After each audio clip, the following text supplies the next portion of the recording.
여러분, 오늘은 어버이 주일로 지키면서 우리가 부모를 즐겁게 하기 위해서는 어떤 방법들이 있을까? 여러분 스스로 나름대로 많이 생각해 보셨으리라고 생각이 듭니다. 여러분, 부모를 즐겁게 하는 이 일이 참으로 중요한 일인데, 자녀들이 부모를 어떻게 하면 즐겁게 할 수 있겠느냐라는 것입니다.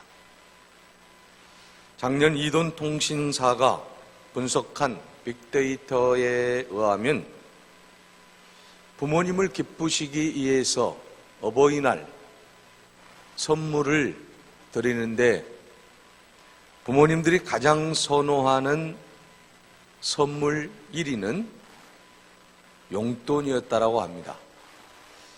부모님을 즐겁게 할 수 있는 일에 용돈을 드리면 부모님이 가장 즐거울 수 있을까요? 자, 여러분, 우리는 자녀로서 부모를 어떻게 하면 즐겁게 해드릴 수 있을까?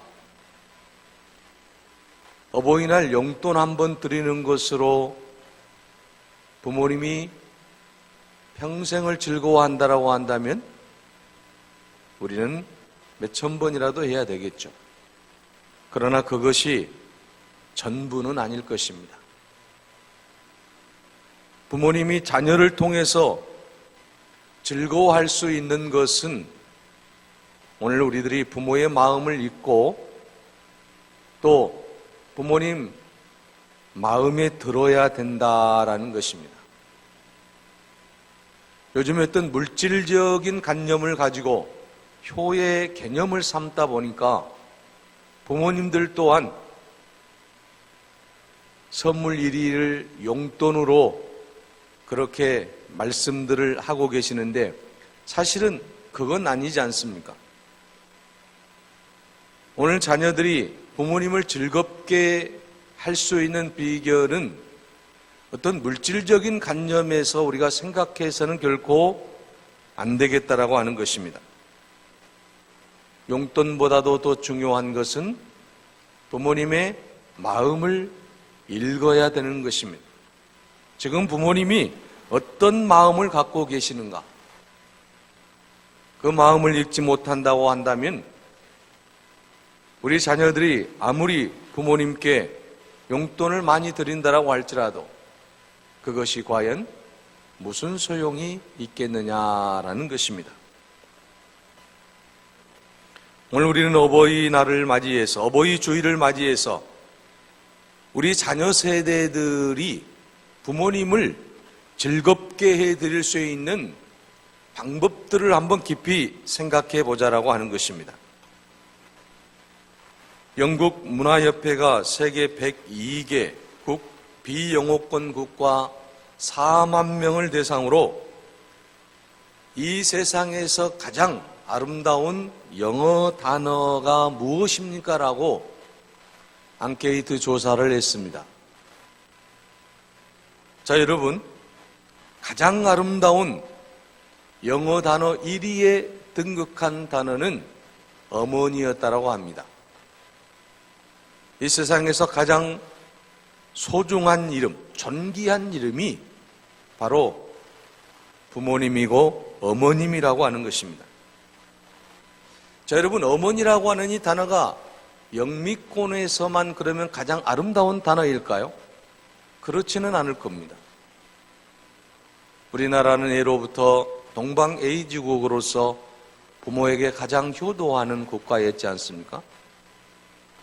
나라에는 충성하고 부모님에게는 효도하라 그래서 충효 사상을 굉장히 많이 가르친 나라입니다.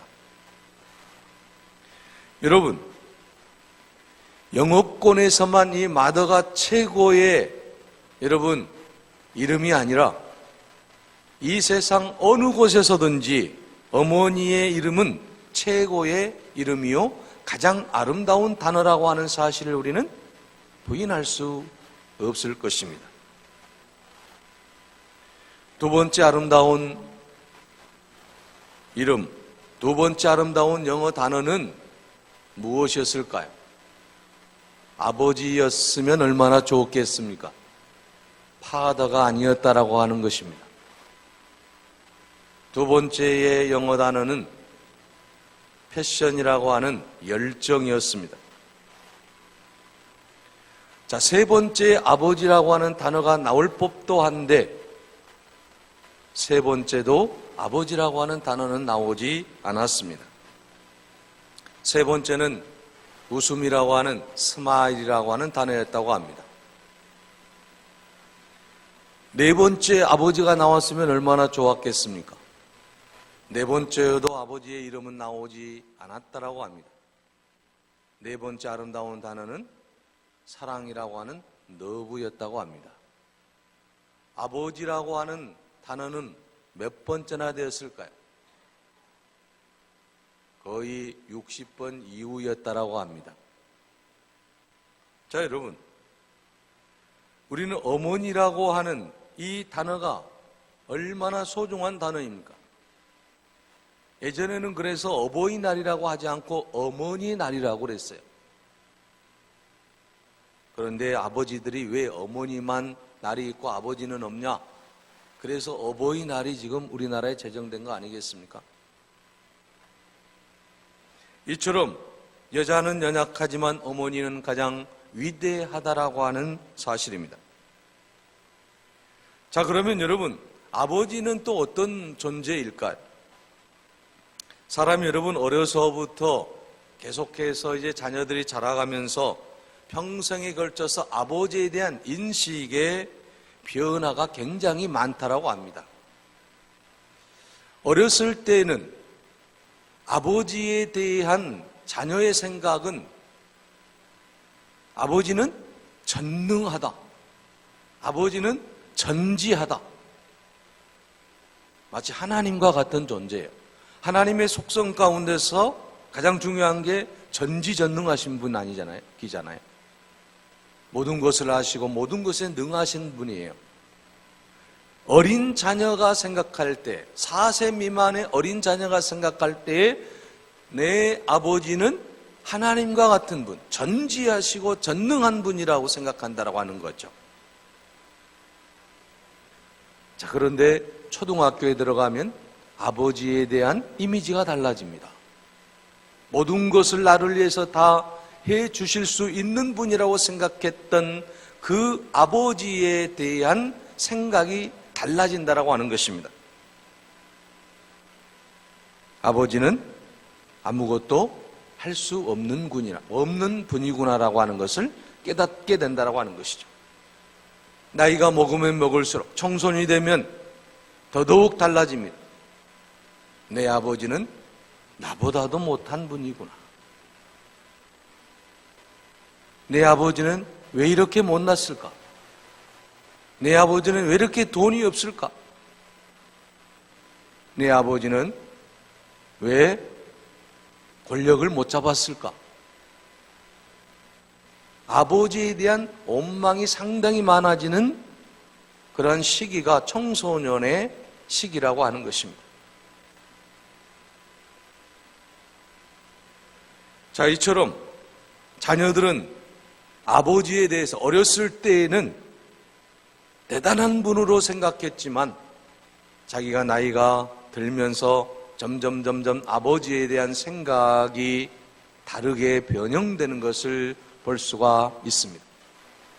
나는 무엇이든지 아버지보다 잘할 수 있다라고 이제 청년기에는 그렇게 장담하기도 합니다. 아버지가 걸었던 그 길을 나는 걷지 않고 내 비전과 내 꿈과 내 뜻을 향해서 나는 얼마든지 아버지보다 더 나은 삶을 살 수 있다라고 장담하는 시기가 청년의 시기예요.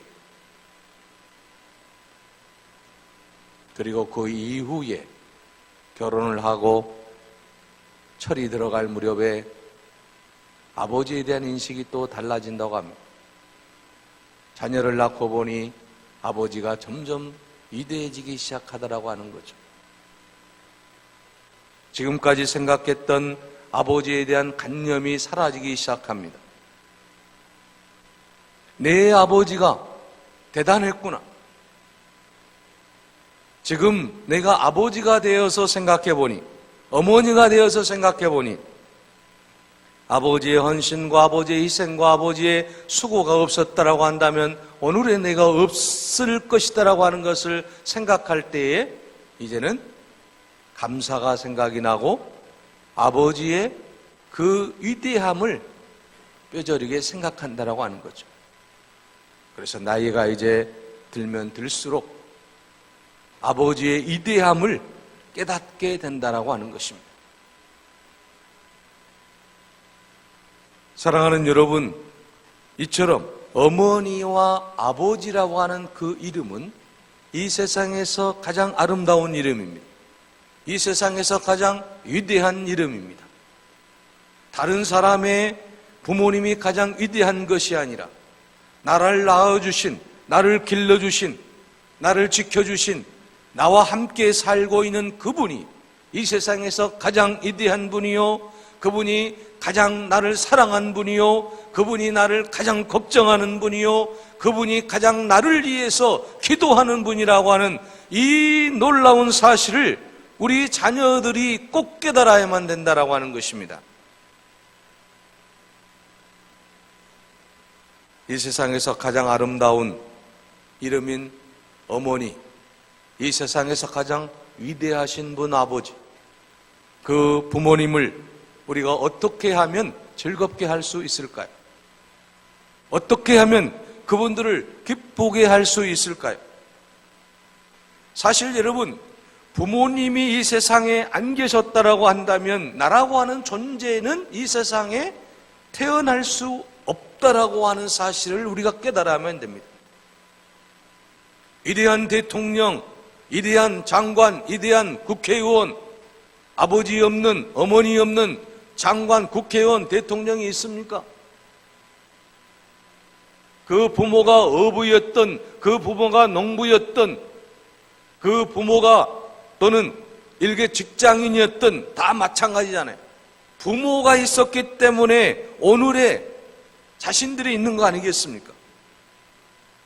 그러므로 그 부모는 가장 위대하다라고 하는 사실입니다. 내가 나된 것은 하나님의 은혜라고 고백했던 사도 바울처럼 오늘 우리가 우리 된 것은 부모님의 은혜인 걸로 믿으시기를 바랍니다. 부모님의 은혜가 아니면 내가 이 세상에 존재할 수도 없고 내가 그 자리에 설 수도 없고 내가 이룰 수 있는 꿈도 없다라고 하는 것입니다. 하나님은 반드시 부모님을 통해서 이 세상에 나라고 하는 존재를 보내주시는데 우리는 그것을 망각하면서 한다라고 하는 것입니다. 왜 내가 존재합니까? 왜 나라고 하는 사람이 이 지구촌에서 하늘을 바라보며 땅을 힘차게 발돋움하며 우리가 살아가고 있습니까? 부모님이 계셨기 때문이요.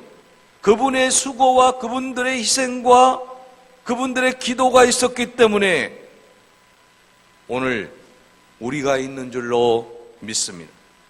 그래서 성경은 오늘 본문에서 말씀합니다. 22절 말씀에 보게 되면 너를 낳은 어미에게 청종하고 내 늙은 어미를 경히 여기지 말라라고 말씀하고 있습니다. 부모님의 말씀에 청종해야 된다라는 것입니다.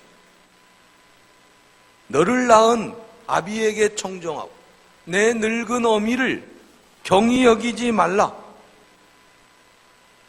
다시 말하면 하나님께서는 부모님에게 그 하나님의 권위를 부여해 주셨다라고 하는 거예요.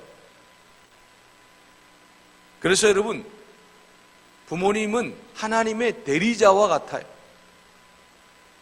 십계명에 보면 1계명에서 여러분 4계명까지는 인간이 하나님을 어떻게 섬길 것인가에 대해서 분명하게 말씀하고 있지 않습니까? 그런데 여러분 5계명부터서 10계명까지 보게 되면 인간관계의 그 삶 속에서 인간이 지켜야 될 윤리와 또한 도덕규범들이 있습니다. 그런데 그 첫 번째 인간이 지켜야 될 도덕규범 중에서 첫 번째가 뭐예요? 내 부모를 공경하라는 거예요. 그 다음에 여러분 6계명이 살인하지 말라, 그 다음에 간음하지 말라, 도둑질하지 말라예요. 이 말씀은 무슨 말씀이에요? 부모님을 공경하라 이 말씀은, 부모님을 만약에 거역하면 살인이나 도둑질이나 간음이나 이것보다도 더 큰 죄라고 하는 거예요. 이게 5계명의 부모를 공경하라고 하는 말씀인 거죠. 그러므로 오늘 우리는 부모님의 말씀을 청종하고 또 부모님의 그 말씀을 경히 여겨서는 안 되겠다라는 말씀인 것입니다. 여러분, 우리가 출애굽기에 보게 되면 부모님을 거역하거나 또 부모님을 경히 여기거나 이런 자녀들을 어떻게 하라고 말하고 있습니까? 출애굽기 21장 15절에서 17절에 보게 되면 자기 아비나 어미를 치는 자는 반드시 죽일지니, 잠언 30장 7절에도 아비를 조롱하며 어미 순종하기를 싫어하는 자의 눈은 골짜기에 까마귀에 쪼이고 독수리 새끼에 먹히리라. 엄청난 말씀이잖아요. 이건 뭘 말합니까? 부모님을 공경하지 못하고 부모님의 말씀에 청종하지 못하고 부모님을 경히 여기는 사람은 이 세상에 존재할 가치가 없다. 이게 여러분 출애굽기에서 말씀하는 거예요. 십계명에서 말씀하는 거예요. 부모를 공경하지 못하는 자가 이 세상에서 무엇을 할 수 있겠느냐라고 하는 거죠. 내 이웃을 사랑할 수 있겠느냐라고 하는 거죠. 국가를 사랑할 수 있겠어요? 세계를 사랑할 수 있겠습니까? 그럴 수 없다라고 하는 겁니다. 그러므로 오늘 우리는 부모님의 말씀에 순종하는 것이 얼마나 중요한가를 뼈저리게 느껴야만 할 것입니다. 나보다도 더 못 배웠다라고, 나보다도 더 가진 것이 없다라고 그렇게 부모님을 경히 여기지 말아야 된다라고 하는 겁니다. 내 부모가 어떤 부모이든지 간에 그 부모는 하나님의 대리자이시고 또한 나를 이 세상에 존재케 한 가장 위대하신 능력자라고 하는 사실을 우리가 기억하자라고 하는 것입니다. 오늘 여러분 본문 말씀에 보면 25절에 내 부모를 즐겁게 하며 너를 낳은 어미를 기쁘게 하라고 말씀하고 있습니다. 이것은 하나님이 우리에게 주신 명령입니다. 실제로 여러분 우리가 부모님을 기쁘시게 하기보다는 부모의 염려와 근심거리가 될 때가 많이 있지 않습니까? 우리들이 어떻게 하면 부모님을 기쁘게 해드릴 수 있겠습니까? 부모님을 기쁘게 하기 위해서 우리는 어떠한 삶을 살아야 되겠습니까?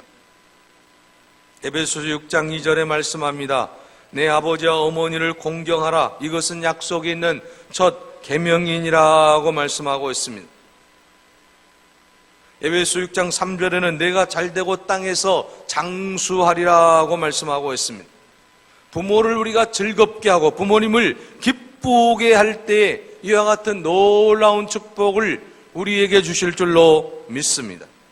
우리가 이 땅에서 형통하는 비결은, 우리가 이 땅에서 잘되는 비결은, 우리가 이 땅에서 가장 멋있는 삶을 살 수 있는 것은 내 부모를 공경하고 내 부모를 즐겁게 할 때 이 세상에서 가장 멋있는 인생이 될 줄로 믿습니다. 그러므로 오늘 우리는 부모님을 즐겁게 해드려야 됩니다. 부모님을 기쁘게 해드려야 됩니다. 이것이 바로 자녀됨의 도리이기 때문이라고 하는 것입니다. 우리는 부모님 말씀에 날마다 순종하며 나아가야 될 줄로 믿습니다. 오늘 본문의 말씀에 보게 되면 계속해서 우리가 어떻게 하면 부모님을 즐겁게 할 것인가, 어떻게 하면 부모님의 마음을 기쁘게 할 것인가에 대해서 말씀하고 있다라고 하는 것입니다. 사랑하는 여러분, 오늘 우리는 부모님을 즐겁게 하고 또 어머니를 기쁘게 하라고 하는 25절의 말씀을 늘 기억해야만 될 것입니다. 그래서 24절에 보면 의인의 아버지는 크게 즐거울 것이요 지혜로운 자식을 낳는 자는 그로 말미암아 즐거울 것이다 라고 말씀하고 있습니다. 오늘 우리가 하나님의 말씀 안에서 부모를 즐겁게 하기 위해서는 어떻게 해야 되겠습니까? 바로 옳은 삶을, 의인의 삶을 살아야 된다라고 말씀하고 있습니다. 또한 우리가 부모님을 즐겁게 하고 기쁘시게 하기 위해서는 늘 부모님을 존중해야 됩니다. 또 부모님을 공경해야 된다라는 것입니다. 그래서 22절에서는 너를 낳은 아비에게 청종하고 내 늙은 어미를 경히 여기지 말라라고 말씀하시는 것은 내 부모를 공경하라, 내 부모를 존중하라, 내 부모를 이 세상에서 가장 귀한 분으로 여겨라, 그런 뜻이 담겨 있는 것 아니겠습니까? 종교개혁자인 말틴 루터의 대요리 문답에 보게 되면 성경적으로 4가지 부모를 말하고 있습니다. 첫째는 나를 낳아주신 육신의 부모입니다. 자, 여러분, 나를 낳아주신 육신의 부모, 우리는 존중해야 됩니다. 공경해야 됩니다. 그분의 말씀에 청종해야 됩니다. 그분들을 즐겁게 해야 됩니다. 그분들을 기쁘게 해야 됩니다. 그분들의 마음을 흡족하게 해야 된다라고 하는 것이죠. 나를 낳아주신 부모님, 바로 첫 번째 가는 부모님이 가장 소중하다라고 하는 거죠. 그래서 종교개혁자인 루터는 성경적으로 이 세상에는 부모가 4분이 계시는데 첫째 분이 누구시냐? 나를 낳아주신 분이에요.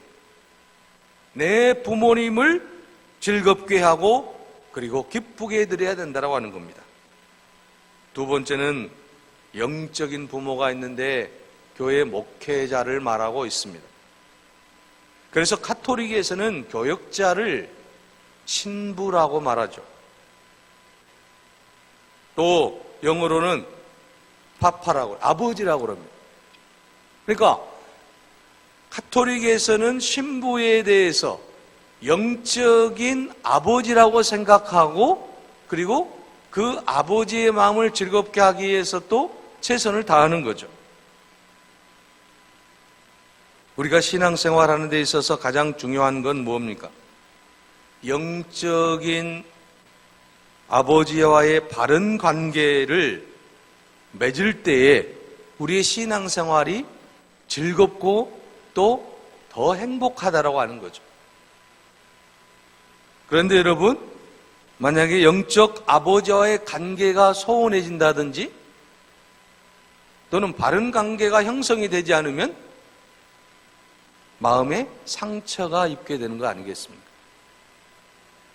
그래서 영적 아버지와의 바른 관계를 통해서 우리의 신앙생활이 기쁘어질 수 있다라고 하는 겁니다.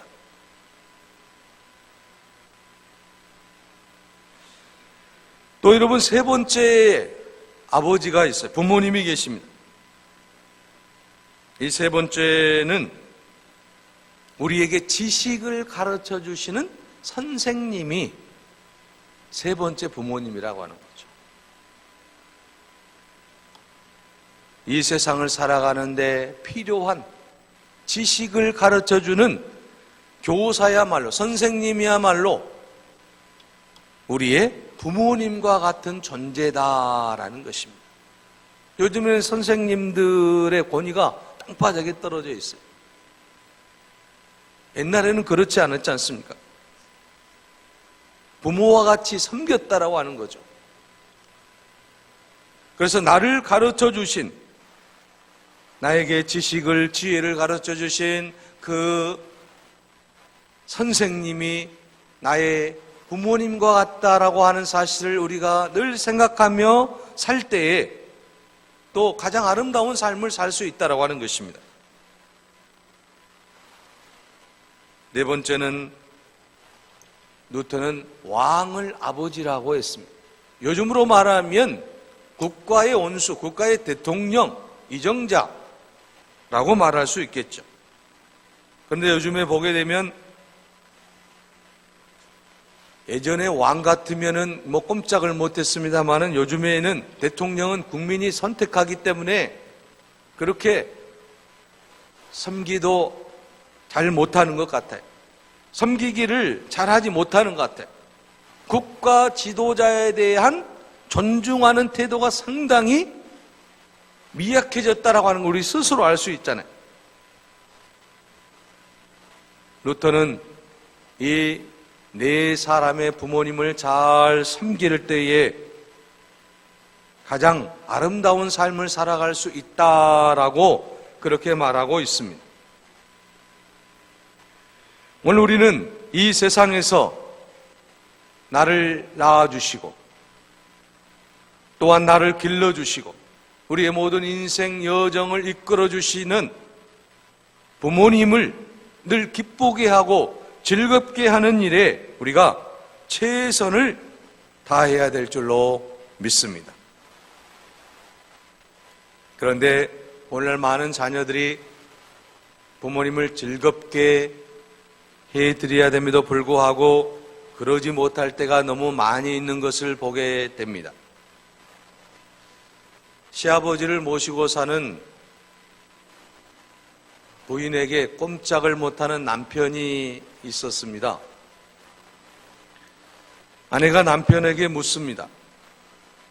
여보, 이 세상에서 누구를 가장 사랑하냐고. 그러니까 이 남편이 당신이 1번이지. 당신을 내가 가장 사랑해. 그러면 두 번째는 누구냐라고 말하니까 두 번째는 우리 자녀들이지. 세 번째는 누구를 가장 사랑하느냐? 그건 장모님이지. 네 번째는 그러면 누구냐? 우리 집 복실 강아지지. 다섯 번째는 누굽니까? 우리 아버지. 이 소식을 들은 시아버지가 1번 보아라, 5번은 경로당 간다, 뭐 그랬대요. 자, 여러분, 오늘날의 자녀들이 이래요. 부모님들이 뭐 효도를 받고 싶어서, 사랑을 받고 싶어서, 용돈을 받고 싶어서 그러지 않지 않습니까? 부모는 자녀를 낳은 것만으로 기쁘고 자녀가 잘 자라주는 것만으로 기쁘고 즐겁고 행복한 것 아니겠어요? 모든 것을 다 쏟아 부어도 그것으로 만족하는 거예요. 누구 때문에? 자녀 때문에. 그러나 자녀는 그렇지 않더라고 하는 것입니다. 사랑하는 여러분, 오늘 우리 그리스도인들만은 부모를 즐겁게 하고 기쁘게 해드리는 일에 앞장설 수 있는 여러분이 되시기를 바랍니다. 부모님의 이마의 주름살은 우리 인생의, 내 인생의 자서전이라고 말하지 않습니까? 흰 머리카락은 나를 위한 고생의 여정이었다라고 하는 것입니다.